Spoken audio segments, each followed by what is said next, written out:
so today we're going to talk about our pelvic floor. I had a couple questions about this, so I'm just going to give you a place to start. I want you to keep in mind that there's a lot more to this, specifically if you're pre or postnatal. This is just a very baseline and a place you can start before going to see somebody else. I want you to start just by finding yourself in a nice upright standing position. So look down at your feet, make sure your feet are right beneath your hip bones, and perhaps that your hips are beneath your pelvis, and then we'll talk about that in a moment. But I want you to take a moment and just find your breath. Deep inhales to the belly, exhale, belly collapses. Inhale, belly goes out. Exhale, belly goes in. Let's take one more breath.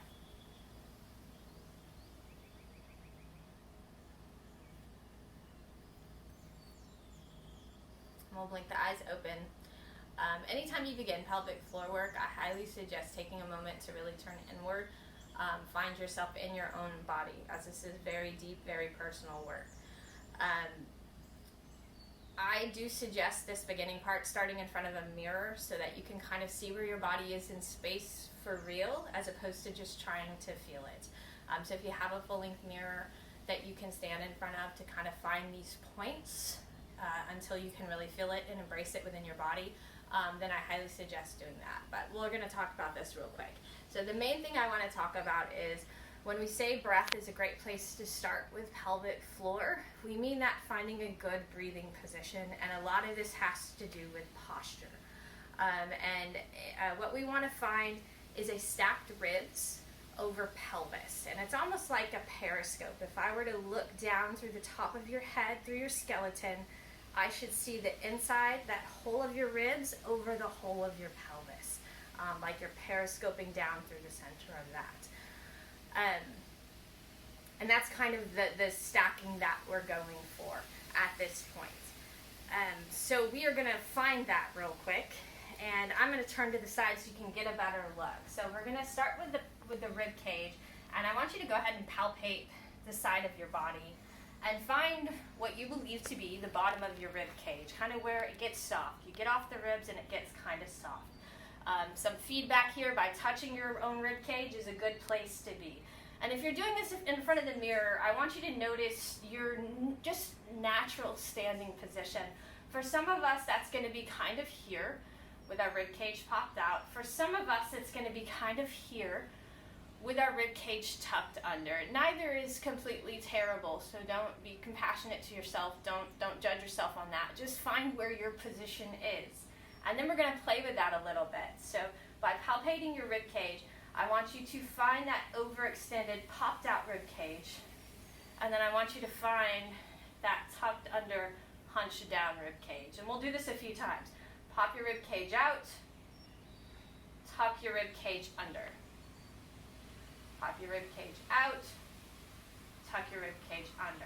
And you'll notice that this can be done without moving the pelvis at all. So a good place to begin is to try to do this without your pelvis moving. Can you keep your pelvis still and allow that rib cage to pop out and top underneath you?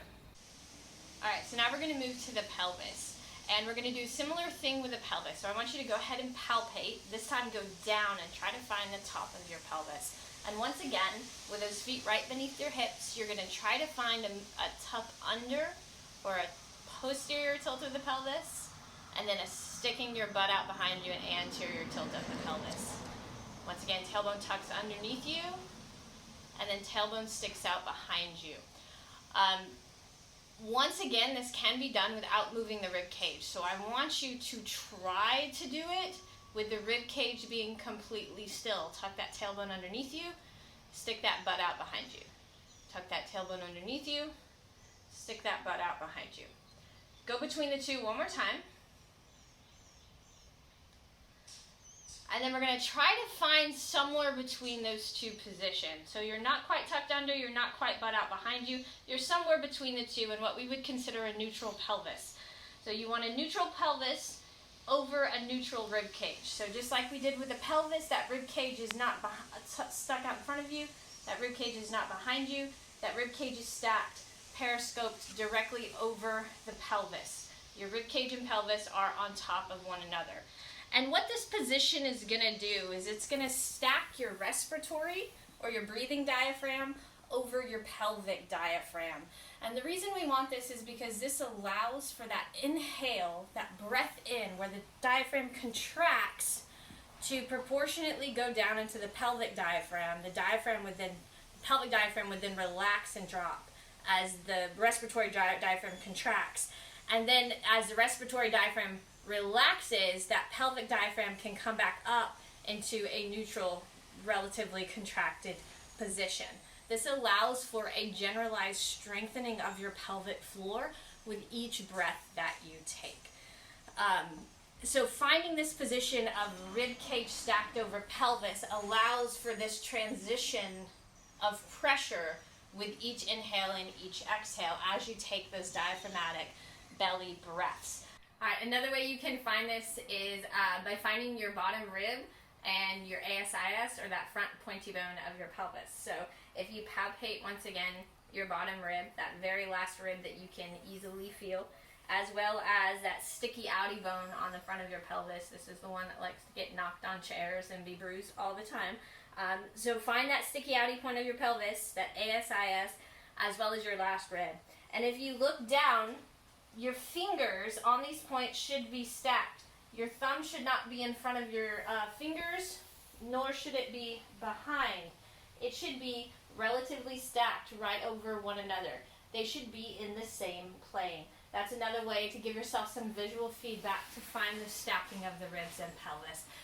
And once again, be very compassionate with yourself on this. This is not something that you will find overnight and immediately be able to keep. It's something that you work towards and doesn't need to be perfect 100% of the time. Just as you're coming into this actual full-on pelvic floor work with your breath, this is the stacking you want to find to get the most benefit out of each inhale and out of each exhale as you work on your breath in relation to your pelvic floor. Now I'm going to give you one more little tidbit about how you can determine whether or not you need to add more contractions, more Kegels to your pelvic floor routine, or whether you need to find more relaxation in your pelvic floor. And a good way to do that is by testing it yourself. So if you think of your pelvic floor like a baseball diamond, you have your pubic bone at the front, your tailbone at the back, and then your two sit bones on either side. So pubic bone, tailbone, sit bones, making a nice little diamond. As you are probably at home by yourself, I highly suggest palpating these points just to give yourself some feedback of where that pubic bone is, where that tailbone is, and where those sit bones are. The sit bones are easily found by sitting on the ground. They're those little spiny knobs that you roll over when you find yourself actually sitting upright. Those are your sit bones. So you want to find those 4 points. And then take a deep inhale. And on an exhale, I want you to pull those 4 points towards each other as best as you can. So it's not just squeezing in. I want you to actively try to bring your sit bones, your pubic bone, your tailbone, all 4 of those points in towards one another, finding as full of a contraction of your pelvic floor as you can. Now, as you're doing this, I want you to notice, is your butt turning on?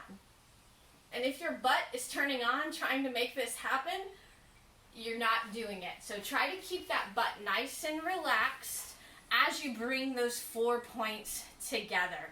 You might feel a little bit of activation in those low belly muscles, that transverse abdominis.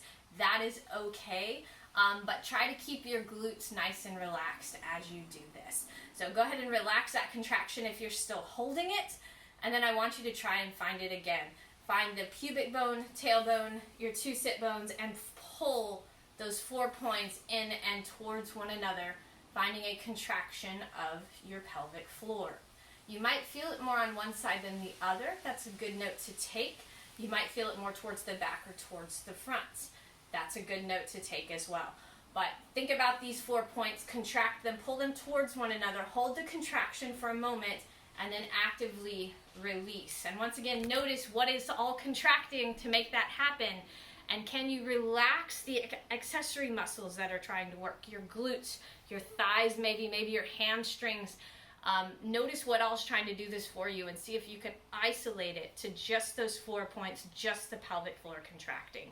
Okay, so now we're going to come down to a sit, and you're going to get an idea of whether or not you need to work more on contracting your pelvic floor, or maybe perhaps you need to work more on relaxing your pelvic floor more often. All right, so we're going to come down to our lovely 90-90 position. And take a moment, and you're going to do just a couple 90-90 switches. So keeping your feet in one place, you're going to switch those knees over to the opposite side. Keeping your feet in one place, switch it over to the other side. We'll go through that one more time, just to get a sense of where your 90-90 is today. You're welcome to use your hands with this if it's easier for you. But come up to a nice seated upright position. And now we're going to test this. So you get an idea of what your 90-90 feels like at this point in time. You've gone back and forth. You have a sense of where your 90-90 is. And now we're going to see whether or not your 90-90 improves with a contraction of your pelvic floor or with a relaxation of your pelvic floor. So we'll start with the contraction, because that will give us a sense of our relaxation for those of us who it's hard to kind of find. So go ahead and contract and pull those 4 corners of your pelvic floor towards one another. Hold that contraction and do a 90-90 switch. With that contraction, engage the entire time. Switch your 90-90 side to side.